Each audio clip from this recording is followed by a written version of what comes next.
My Hello. I will. Hmm. How are you? I'm okay. Uh, A kind of. convincing response. I don't know. I'm a little pressed for time for my setup today. So Oh, geez. yeah, I'm at a library in Cortez, and they didn't Oh my open until gosh. 10, and they close at 4. So Oh, yeah, I usually spend like 8 hours doing a site, and I have six, well, less than six, because I took a part of a lunch. well, if you feel pressed, just arrange with the folks how you want to contribute if you feel like you can't stay the whole time. No, it's fine. I just have to like change around some of the things I'm gonna do today, and um, I'll be back for a week next week. So what do Um, you stay in a hotel? Do you stay in hotels, all these places? Are you like a mhm. frequenter of dive motels? Thankfully, Allison lets me stay something a little bit nicer, but yeah, I Okay, just great. stay in hotels. But there's a decent one here in Cortez, surprisingly enough. Huh. But I'll be in Durango next because I'll be making stops all over the place while I'm here. Mhm. So, but I was thinking like the more I can get done today, the less equipment I have to bring with me when I come back. So we'll see.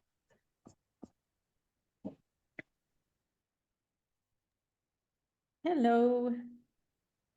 Hey, Marilee. Hi, Misa.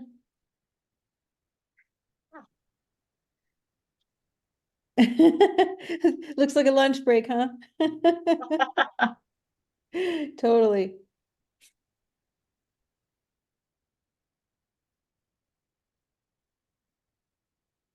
Hey everyone. Hello. Hey, Paul. I'm recording this. I'm pretty sure Christian is out of town. Um, and I don't know. I don't remember who else. Should have looked it up.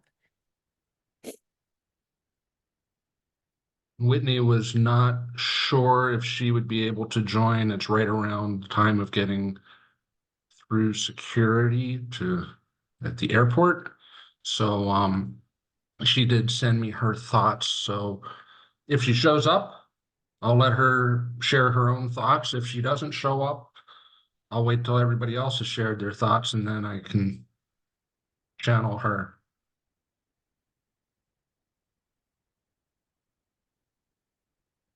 I'm just gonna check who's out today.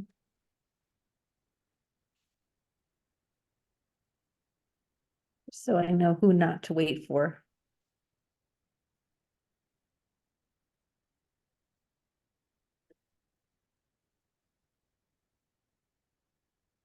Um,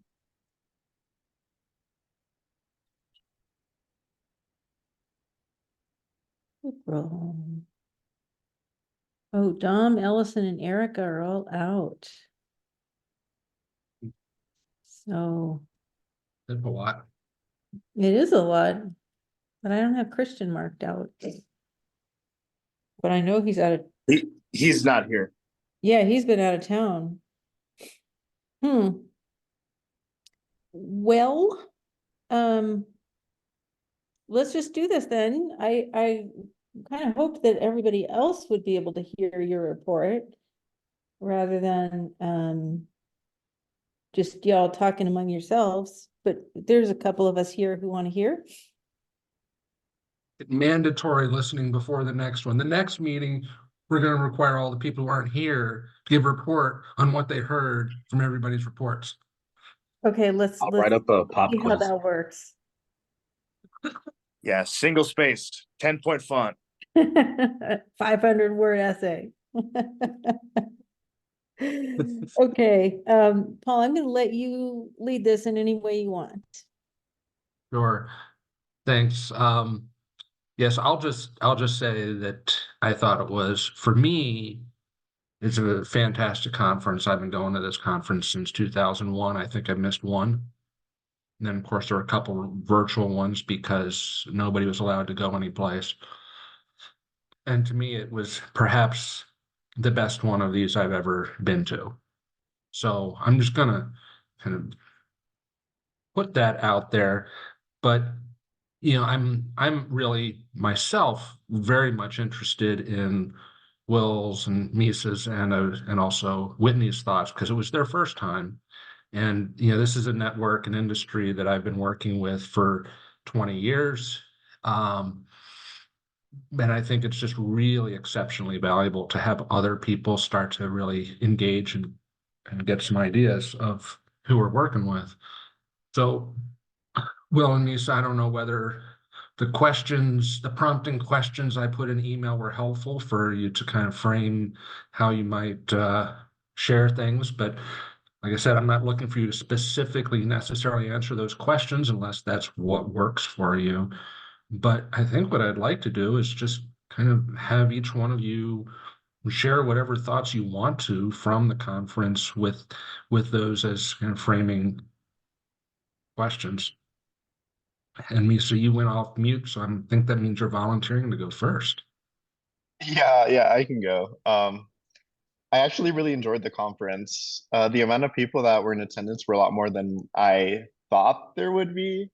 And I know it was a conference, but like with my lack of familiarity in the field, regarding like building performance and energy efficiency, I just didn't expect it to be as popular as it was because again, like I wasn't well adversed in like this field before. Um, the demographic in attendance varied a lot in terms of like occupations and residencies. Um, there were people from I think all but like 2 or 3 states. I can't remember the number exactly. A little bit Um, Hawaii. yeah, but it was cool to get a sense of the work that people were doing across the country, sort of striving towards like the same goal, or working within the same area. There were a lot of people there, from those that I just happened to interact with coincidentally. I don't know if it was like a holistic view of everything, but a lot of people I talked to were from Chicago, in the Illinois area, or like the Pittsburgh, Pennsylvania area. Yeah, but like I come to find out they have horrible air quality, so that makes a lot of sense. Um, the range of occupations varied vastly from like people who were like in weatherization programs to contractors, HVAC specialists. Those who worked in administration roles were there too in the field, building scientists. It was just like a really cool thing to kind of witness, to see how everyone's roles kind of intersected and how knowledge bases crossed over. Paul was incredibly popular.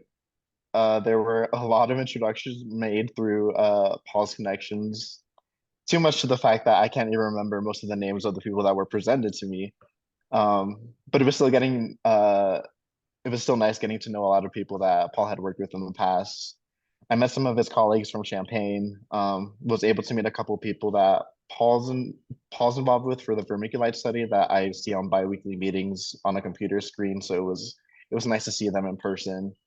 And just like overall, I liked how connected everyone was. It was kind of like a big reunion. A lot of lighthearted conversations with people who shared similar interests or have worked together in the past. So that was pretty cool. There was a lot of knowledge shared at the conference. There were about 12 breakout sessions throughout the entire duration of the conference. Um, and each of those sessions were about an hour long each, and within each session, there were 9 options of topics that you could go to.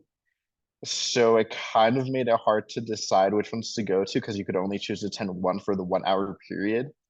Um, but you kind of had to judge, I guess, what seemed most relevant or stirred the most interest, which was different for obviously all of us, me, Will, Whitney. Paul excluded because he was leading a lot of the workshops, but whenever he was free, he was also doing his own thing. Um, with that being said, I ended up attending a lot of sessions in the areas of like particulate matter, ventilation, indoor air quality, public health as a whole, field visits, and sessions that kind of focus in the area of DEI or diversity, equity, and inclusion, which kind of helped to fuel my advocate-y nature, which was pretty cool. Well, in terms of DEI, I attended like an equity and workforce development session, one that helped to empower underserved communities through energy efficiency. Healthy homes and health disparities, actually, that Paul ended up leading. Youth and home performance and what it takes to attract and retain the youth.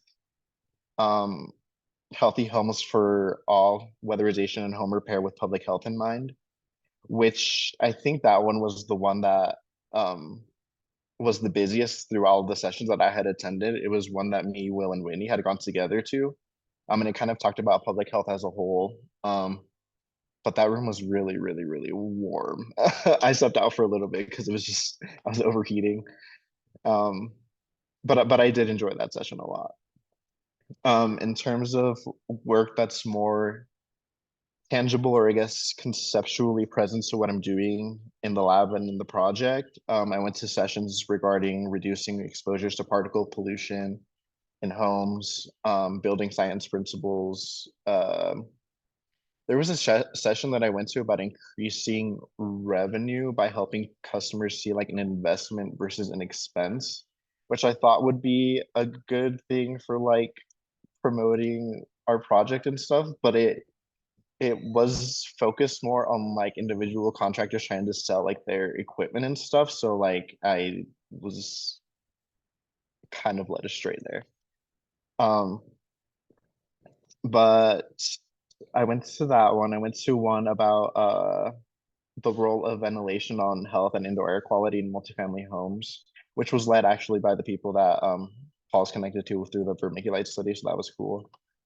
And then there was one that we went to on the very last day, me and Will, about person-centered trauma-informed home repair programming, which helps to bring forth like some ideas or ways to kind of navigate field visits to homes, which I thought was kind of cool. It spoke a lot about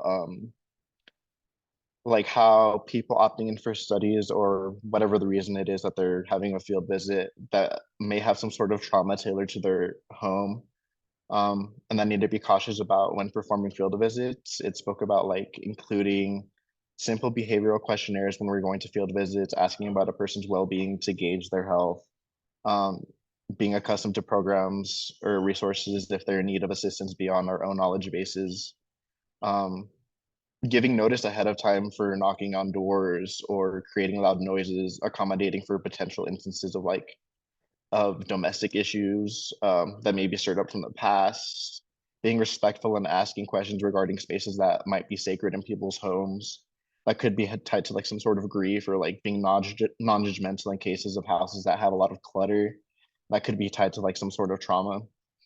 And this session was given by Habitat for Humanity, and they had said that the questionnaire that they had been developing was going to be present on their website next month, so May. So it was just kind of like, I just thought it'd be kind of helpful with the field visits to homes, to just kind of reference, I guess. One Sounds thing like that's, the Habitat was doing stuff like that. yeah, it was the most applicable session I feel like I could bring to the group in terms of like field visits. Because like I wasn't thinking about stuff like that when I was going to homes, but it's also like it takes a little bit of perspective. So it was really eye-opening, very informative. One thing that stood out to me about the demographic of the people in attendance was when it came to age. I brought this up a little bit, but I know with like a lot of expertise comes a lot of years of experience. But a lot of the people who were in attendance at the conference, whether they were a speaker or a past speaker or committee member or new to the energy efficiency field, were people who were older. I kept looking around trying to find for people who were closer to my age, but really didn't find anyone. And I'm not gonna say like it felt weird or like I felt out of place because I was fine. It was just kind of like it brought up a lot of thoughts about youth and energy efficiency and in building performance. Just specifically at the conference, and was curious about kind of like the correlation to how it is overall in this field of work. Um, but I just thought it was like an interesting notice. The trade show was great. Snatched a couple of free merch, an HPC hat.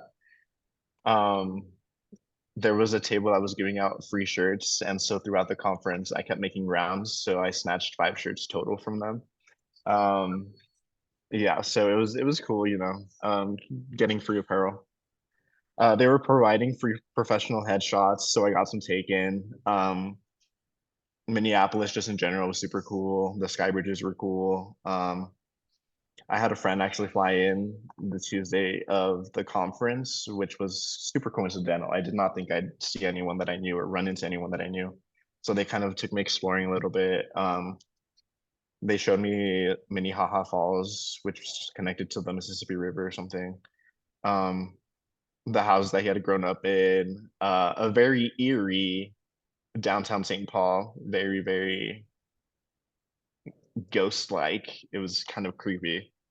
The Capitol, he actually took me because I know him from one of the organizations I was involved in my undergrad. So he showed me the local chapter and I made introductions there. So I met like 10 of the members from the chapter in Minneapolis. So that was cool. He was gonna take me to go see George Floyd Square and the Mall of America, but it was kind of late, so sacrifice. Um, but overall, it was a good time, a great experience, a lot of knowledge availability, a lot of people I got to meet, and a lot of coffee that I consumed. Yeah, overall, that was my experience. Pretty cool. Thanks, Musa. I might come back to you with a couple of follow-up questions, but I'm gonna ask Will to share his thoughts and just see where things go. Kind of wait until the end to ask questions. But maybe if other people have questions they want to ask Musa now, go ahead. I've got some, behind the curtain views of this, so I'll hold mine until the end. All right, yeah. I'll just echo what Misa and Paul said. It was a fun conference. I've been to a few professional conferences in my time, but they were not this big. And one of them I was only there to try and secure funding for grad school. I wasn't really that into the conference as a whole, but I was like I've been to plenty of chapter meetings for the Indiana Environmental Health Association. And I gave a talk for the Colorado one here back in October. So it was pretty neat, kind of like um, different lane, I should say. I definitely was surprised about how many people were there. And I was kind of expecting more of it to be a lot of the people who are doing a lot of this work in the homes, like the people on the ground, more of the field work, the installers, the practitioners, things like that is more of what I was expecting to see. I think coming from IU and also being at CSU, I always find there's the people from universities is such a small group, and that's kind of what I was expecting. And there were at least more than what I thought was going to be there, and it was a pretty wide range and a diverse group of people there. The sessions were all really good. Like Misa, I was like, I want to go to way more sessions than what I'm able to go to. But I think that really says more about what was offered at the conference more than anything. And so I kind of had to break it up, and I thought it was good too that Misa and Whitney we didn't all go to the same thing, so we could kind of chat about what we saw, what we thought. Especially if there were some that I was thinking about, and one of the two were like, "Oh, well, I'm going to go to that." I was okay. All right, you go to that. I'll go to this other one. But it was I was happy to see a lot more of public health centered talks coming from a public health background. One of the things I like about coming to the positions I've been at CSU is kind of staying at least adjacent to what I went to school for. So that was pretty neat. And that last session that Misa and I went to was really neat. And I've I spent a lot of time in my hourly wage days before I had an education working customer service. So I always approach field visits kind of like with that mindset, you know. But it was still nice to see some of the things and hear some of the other people's perspectives and things that they do, because I know that I'm not perfect in field visits, and I'm always looking for ways to kind of be better about that, especially interacting with someone in their home. And while people are very open to being part of studies and projects, um, I'm always still like hyper sensitive to how they maybe be feeling about somebody coming into their space, if even for a little bit. Um, and they were talking about, Misa brought up something they mentioned about kind of being sensitive to the spaces in their homes and kind of not making assumptions to the things that we see. And I'm one of those people who, if I see something, I was like, oh, I can fix this. And I've done this before in people's homes. And I was always like, well, I'm doing something nice. And like, I'm not, it's like, oh, so one thing in particular, when I was installing an indoor air monitor, we used like the cord raceway to hide everything and make it neat. And where they had their TV was right where I was setting it up, and their cords were all over the place. And I was like, oh, I'll just fix this for them, which they were fine. But it's kind of like what they were saying at that conference is like, what if that kind of would have set them off? They're like, why'd you do that? And it's something I didn't think about before. So, it's just more things to be aware of when we go into the homes.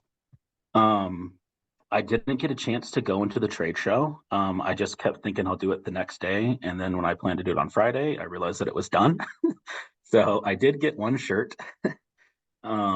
And I told Tammy about the RetroTech manometers that we can view online as they're running. So that's something we could talk about later. I didn't get a chance to actually look at them. I just heard Paul and someone else talk about them. So I was like, oh, they're there. I'll definitely look for those on the internet or something like that. Let's see. I was able to go to a talk, which I was surprised. One of the things I'll add to the surprise section was a group from the University of Pittsburgh that was doing a lot of this like similar stuff that I've been doing since I've been at CSU with IAQ in people's homes. It was a little different focus than what we do, but they were doing a lot of the same measurements, interacting with a lot of the same groups and everything like that. So I may have potentially kind of like formed a little relationship with that. So I'll be meeting with them in May, myself and Ellison, to kind of see what we can learn about some of the work that they're doing and share some of the work that we've been doing, because there's a little bit of intersection.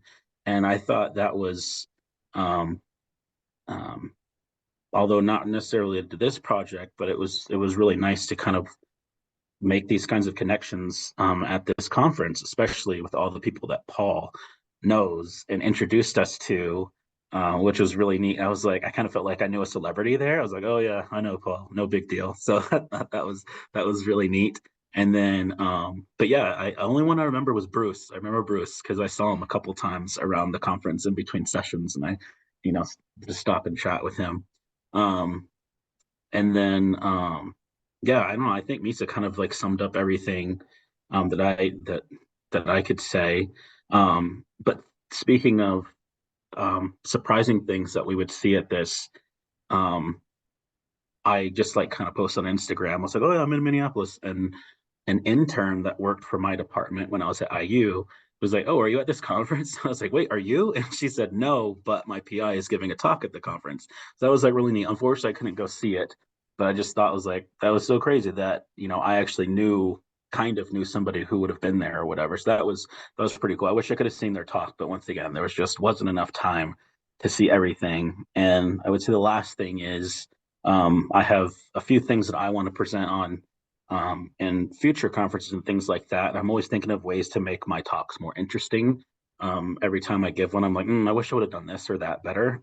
So I saw a couple things that people did. There were little neat things that I definitely want to include in mine. So that was like another takeaway, is just kind of things I can add to my own presentations for any future, whatever I'm going to do. I think I have two that I'm planning to try and talk on. So I will be taking bits and pieces from other people's talk into my own if I get those abstracts accepted anyway. Okay. Thanks, Will. One comment I want to make about something Will said was that you're surprised that it was more university people than you had expected. That is a direct result of this being the second year that HUD has also made this be their HUD Healthy Home and Led Technical Studies grantee conference. So they are requiring that all of their grantees for lead and healthy homes programs attend. That has, so a lot of the folks that Will's talking about there from universities have never really been there before, or at least last year would have been their first year. And I think it's great to have the HUD folks coming and interacting with the building science people. But what you would have expected, Will, I think is what up until last year you would have seen. Just been these last couple of years where we've got this whole new set of folks being there.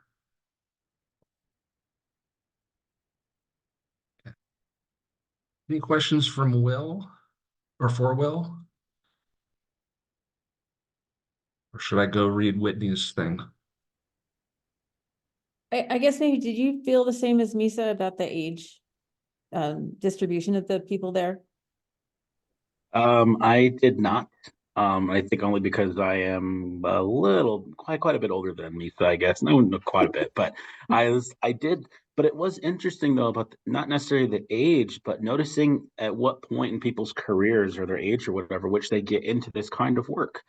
I was, I took a different path. I was a non-traditional student, so of course I got into what is now my current profession a little bit later.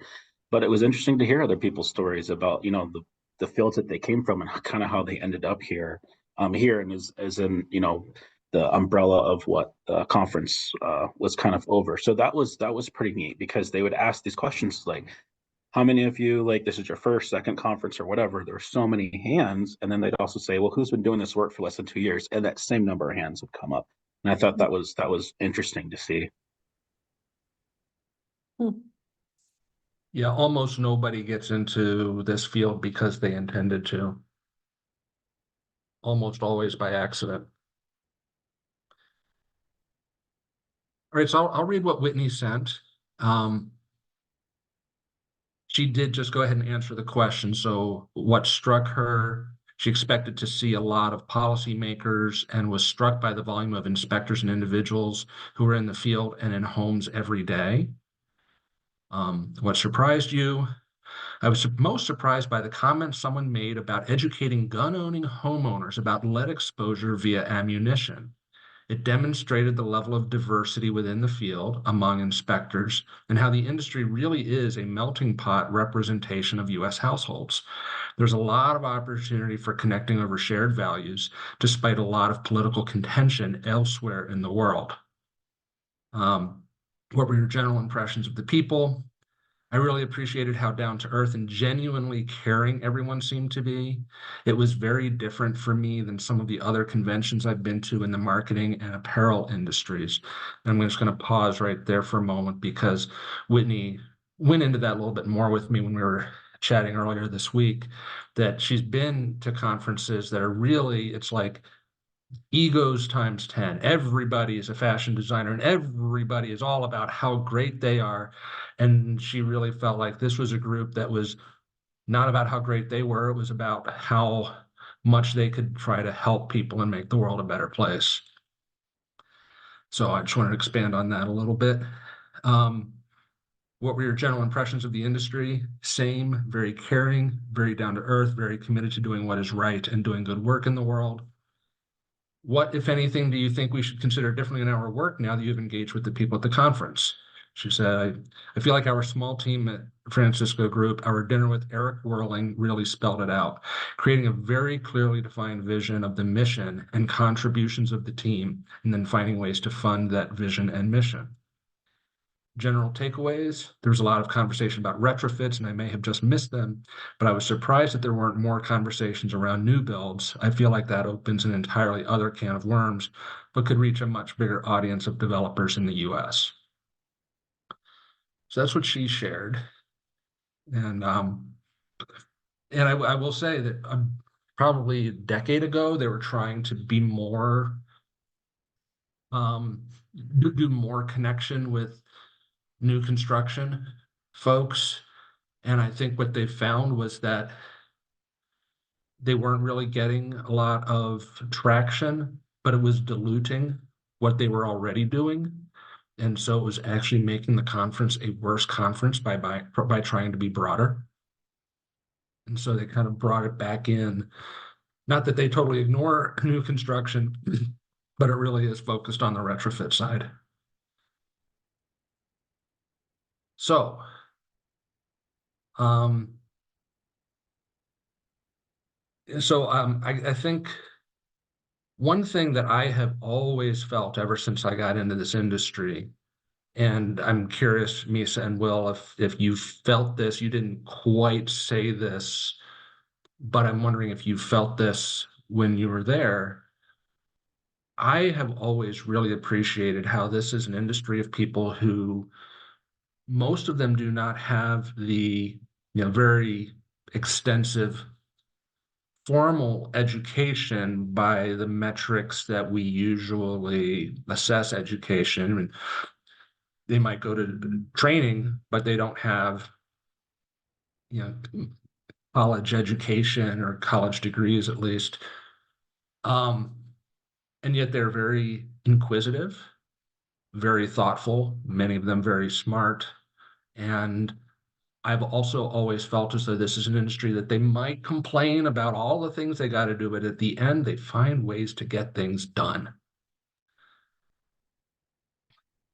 I'm curious if you picked up on those sorts of things or if you feel differently. Well, I definitely picked up on that, and I think I noticed too. I thought it was really neat how you did have this this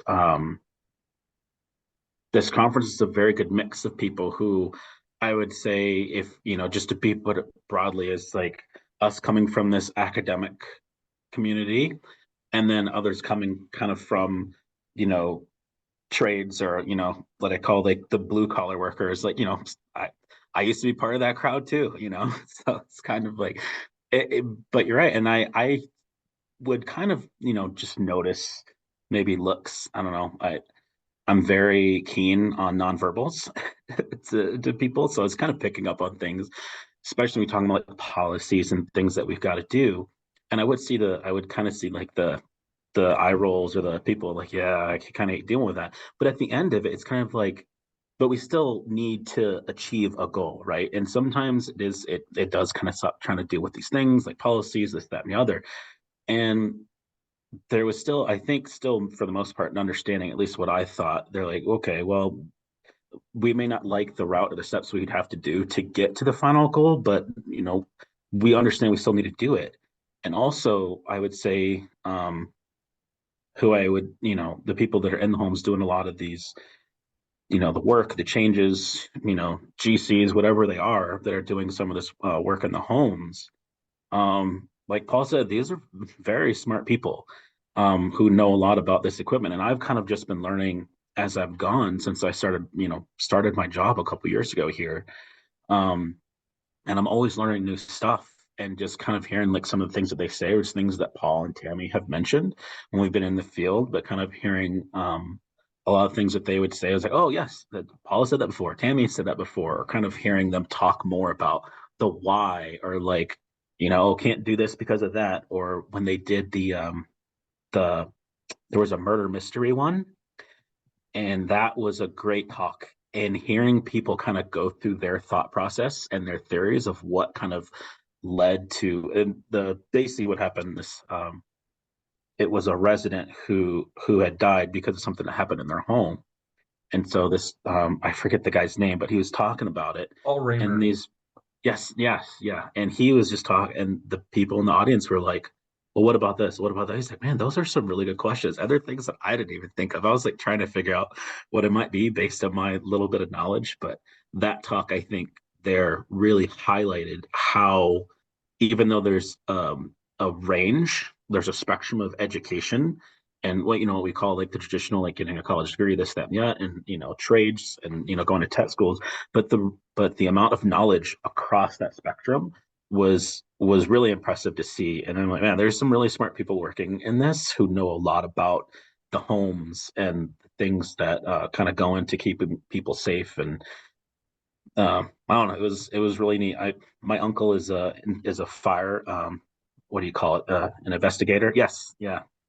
He's an investigator. So he goes in after the fires and figures it out. So he's kind of talked to me about stuff. So I was kind of thinking about some of the things that he has talked to me about with that presentation, and I was still not necessarily, I was kind of close on the what the cause was, but people understanding more about this is what led to it. I was like, I didn't get that, but they did, and I thought that talk was really neat because of like what Paul's saying is kind of hearing how much everyone knows and their knowledge and training because they've been doing it for such a long time.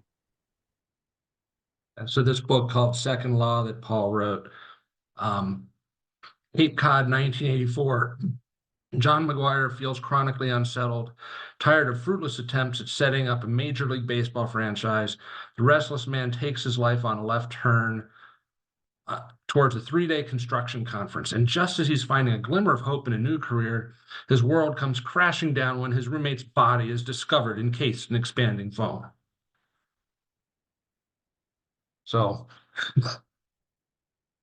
I did know. I think I took a note of his books. I want to read them now after his talk. yeah, his formal education is in writing, and he invented a whole bunch of ventilation controls. It's obvious, right?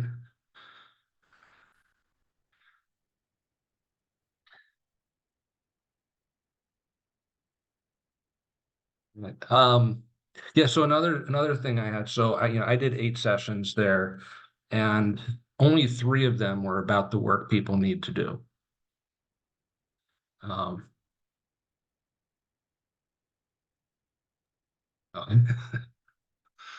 yeah, like I said, only 3 of them were about things that people need to do. The other 5 were really about healthy homes, or one about equitable electrification. And I'd be shocked if any of my sessions turned out to have under 100 people.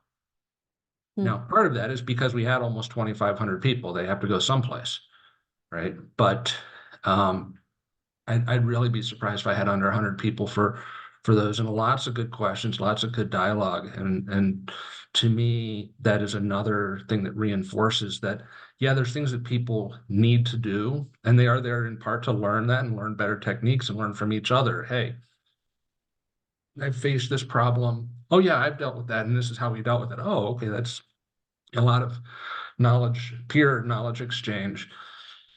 But there is just really a lot of thirst for being able to do better and go beyond with the idea that they're going into people's homes and they might only have one chance, and they want to do the absolute best that they can for these people.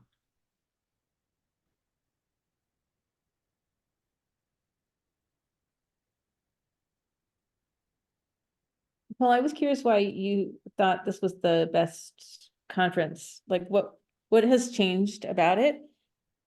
Or did you just have more fun? I mean, part of it is that I had more fun, and I'd be lying if I um well, one of the things that it was a part of it for me is, like I said, I did 8 sessions, and I think they all went well. I got a lot of really good positive feedback, so that of course helps. But 2,500 people almost, who are all at heart trying to do things better, and I felt like I felt so much more. Maybe it's just because of the number of people who are doing it. So there's a couple things I want to say. Maybe it's partly because of the number of people who are there to try to do it. The energy around what can we do to help people better was just amazing. Just amazing in my mind. And was it 3 times better than if there were only 800 people there? Well, maybe. So it might just have been sheer numbers of people who are truly rowing in the same direction and trying to have a positive impact. Another thing for me that I think made it really good is we have, I'm on the board, and we have in my time on the board, especially over the last 3 years, 3 or 4 years, been really trying to do DEI work in a meaningful way. And each year it's been better. 2 years ago, we had some DEI sessions where you got 15 people. Of those 15 people,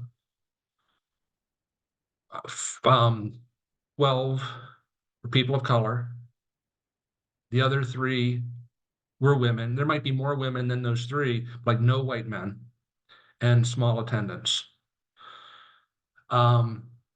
Last year, same kind of session, 80 people, more white men than you had people in attendance in those sessions at all total the previous year.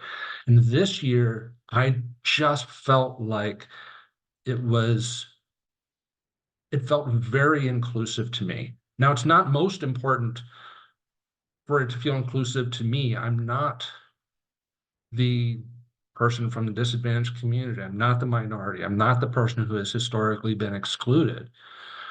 But the conversations I had and the body language of people who have historically not been as well represented in this conference, it just felt really, really positive.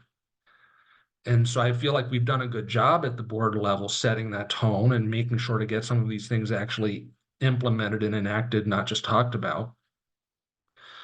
But it also makes me really believe that it's changing how a lot of people are able to do their jobs and see their jobs, and how they're able to help other people and increase their commitment and passion. So I feel like we are really making a good difference in the people who are doing this work. And so, yeah, that to me was a really striking thing. And again, I'm curious what Will and Misa may think on the DEI stuff. I have, 23 years of seeing how it never really seemed to do anything, and then all of a sudden we've made a change. You don't have that compare contrast that I do, but it just felt so much more welcoming than I would say it did even 4 or 5 years ago. That's really interesting to hear. It's a good thing to hear, considering like where you said it was to what it is now. And one session I think that to me that kind of highlights what you're saying is the talk that was focused around social determinants of health. This is like, in my MPH program, that was like the big class. Everyone has to take that class. And it wasn't necessarily what I was expecting. And what I mean is I was thinking, okay, what more can I learn about this? And when they were giving that talk, they were like, oh, well, if you have a public health background, none of this is going to be new. And none of it really was new. But the thing I got away from that talk was that was the one that Misa said that was completely packed. There were so many people just standing. Misa, Whitney, and I were standing in that one because it was so full and people just kept coming in. And I kind of noticed from the audience is like, wow, there's some people here I wouldn't expect to kind of like really care about this kind of stuff. Like, oh, this is like, whatever. And so seeing so many different, a wide range of people in that one. And I was like, wow, I think people are really interested in what they have to say. I think they're learning something new. I think I learned, I'm not saying I didn't learn anything. I don't know everything about it, but a lot of it was just like, okay, this is kind of a refresher on things that I had learned in school. And so, but it was still really nice to kind of like get that refresher and hear them talk about it, and hearing, or not hearing, but just kind of seeing the body language. And I don't know if buy-in is really the right word, but just kind of seeing how receptive people were to the talk that they were giving, and some of the things that they were saying. And I'll be honest, there was like some people there, like I said, it's like, oh wow, like I'm really surprised they're here. But it's not like they were just there to fill a session. They weren't just there to pass time. They were there and they were really like, they cared about what was going on. So, but that was neat. I think the room wasn't really as big. Maybe they weren't expecting so many people to come, but it was, man, it was so packed. It was so packed. And it wasn't just like a few people. It's like the entire 3 walls around that room were just people standing, and we were there for an hour So I expect people to leave early, but people stayed the whole time to hear what they had to say. Yeah, just to kind of like echo off of that, because I tailored a lot of my sessions to those that included were under the umbrella of DEI. I got to see a wide range of people that ended up attending these sessions, and I think one of the good things was that there was at least one session per breakout that involved or revolved around the area of DEI. So like if someone couldn't make it to one of them because they had their interest in another, they had another 11 opportunities to attend a session. So I think that's kind of also what really stood out to me, was that it was a really prevalent topic, even if it wasn't really like technical for practitioners or anything. It was more just kind of like keeping in mind perspective of the people that we're trying to like help and stuff like that, which was good. And it kind of really showed people's authenticity and their interest in the field and the work that they're doing, which I kind of really appreciated, because as Will said, like there were people in the sessions that I really wouldn't have expected to attend these sessions, but were there, and obviously for a reason, which was comforting in itself. But yeah, I thought all of the DEI sessions were really good. Some of them were kind of repetitive, but again, like some people weren't able to attend other sessions or stuff like that. So just kind of like keeping that cycle of information going. Um, but yeah, it's good to hear that it's gotten better over the years. I feel like it's definitely much needed for sure. Is, and that it's something that is very important to me. I mean, it was 2 years ago, so this is the third one of these. It was 2 years ago where we first had any sessions denoted as DEI. It's the first time we had really paid that much attention to it as a thing to have in the conference. And that's when I was chair of the board. And it was one of the things that I really pushed on. And I was part of the planning committee. And one of the things we decided was we didn't want to just have a DEI track and silo it and say, this is where all the DEI stuff is. Nowhere else. There's no DEI everywhere else. It's just right here. We wanted to make sure every track had at least one session that had a DEI component to it. And as you said, Misa, every time slot had at least one that you could go to if that's what you wanted to do. So that was a very intentional thing, and we've kept that going over the next 2 years. We're talking about next year having, in addition, not instead of, but in addition, also a DEI track. So I'll give a story that also fits in with this, and I mean, Tammy for sure has heard this. There's a guy that works for me in Illinois. His name is Vashon Johnson, black man, and he's a trainer there. And he did a session on healthy homes basics. And when he was up there getting ready to talk, I looked down in the audience, and as a percentage of the audience, the number of people of color in the audience was much higher than you typically see. Now, this was the first time Vashon had ever presented at this conference. And one of the things I realized was that even when we've had Black and brown people presenting, it's mostly been in the not as much technical. It's been more in the social sides of things. And here was a Black man going to present on the technical topic, and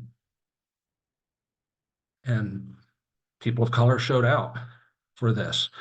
And the reception he got was great. And what I realized as Vashon was giving the talk was that this was not only a breakthrough for him by doing his first session at a conference, it was a breakthrough for a lot of people in that audience because they saw somebody that looked like them standing up there and being the presenter on the technical topic, being the expert.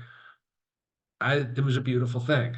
It can't be the only time, it can't be the first and only, like, oh, there was an anomaly. But that's part of why I really like this conference also, is there are opportunities to see things like that impacted lots of people in lots of different ways.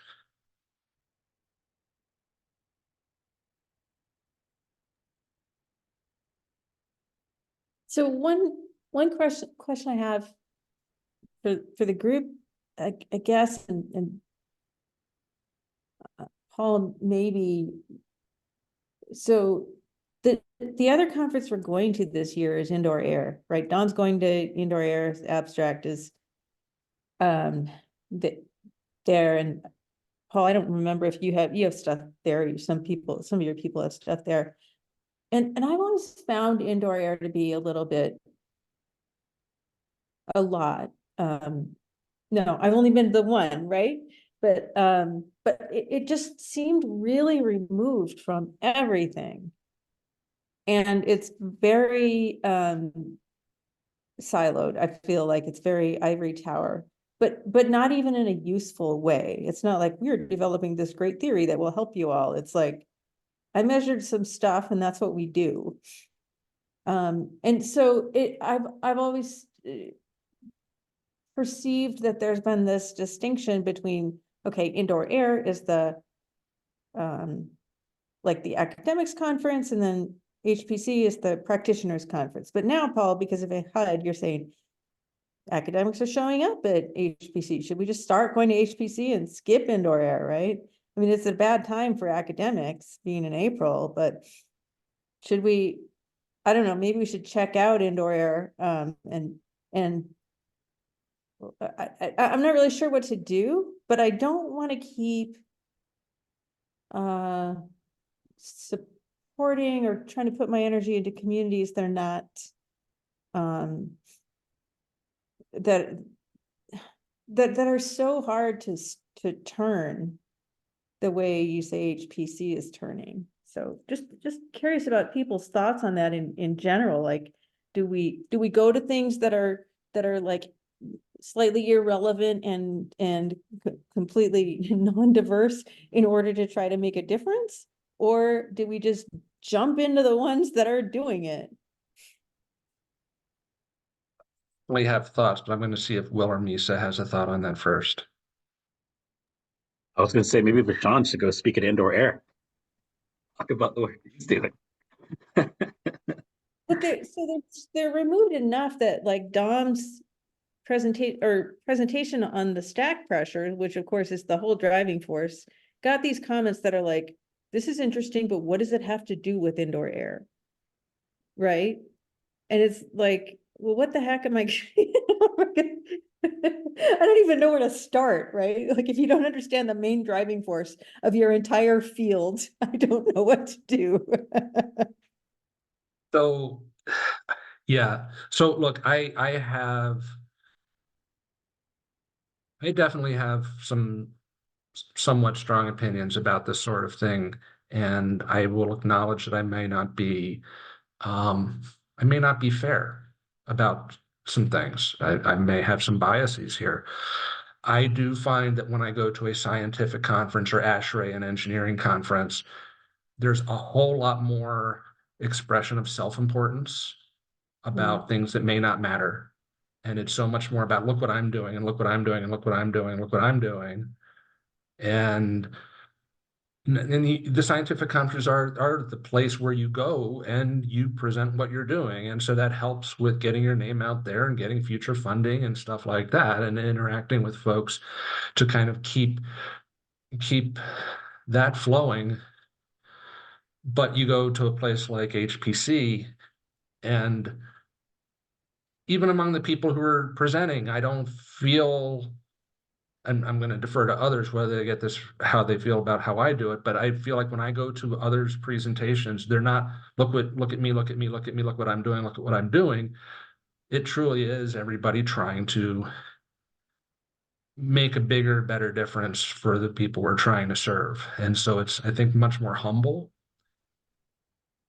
And in my opinion, though, I feel like if we're talking about impact on people's lives, I have more impact doing one session at HPC than I have going to a decade's worth of indoor air conferences. And then I gave 8 sessions. So that's like 80 years worth of indoor air conferences.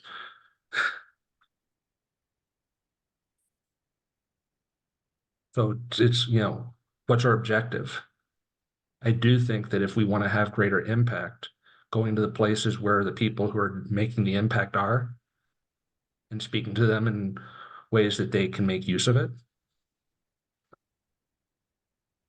I believe it's a better use of our time. I will say, Tammy, there was a lot of the term and talks about stack effect was very prevalent in a lot of the sessions. And so I was like, man, Dom could have presented at this one. He would have been like, oh Yeah, wow, we that's should have really cool. totally gone there. We decided not to do HPC, partly because of the timing. But yeah, maybe we should do that next year, even if it is, even if it creates a disruption.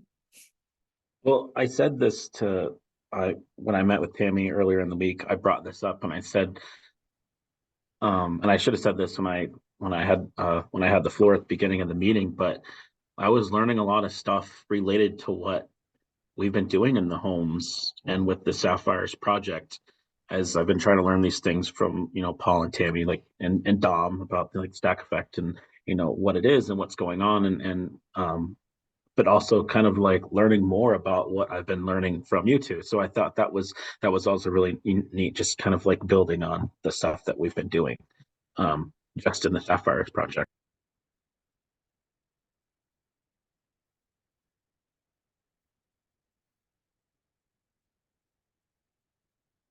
Okay, well, we're pretty much out of time for today. Does anyone have any last questions or thoughts? Especially people who've just been listening merrily. Jordan,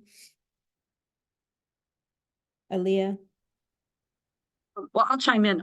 It's really fun to hear what you guys thought and to see it, because you usually don't do that necessarily after a conference. So I really appreciate hearing like the different perspectives and then the themes within it.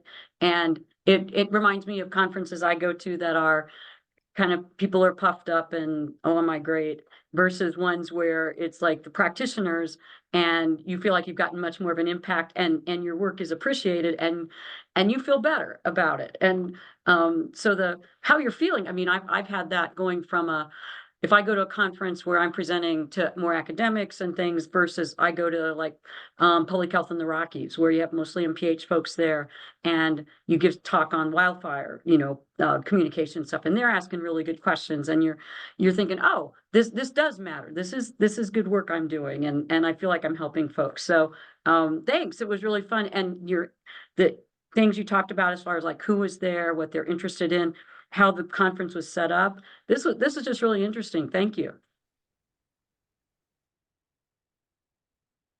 Jordan, it sounds like we need to try to get you there next year.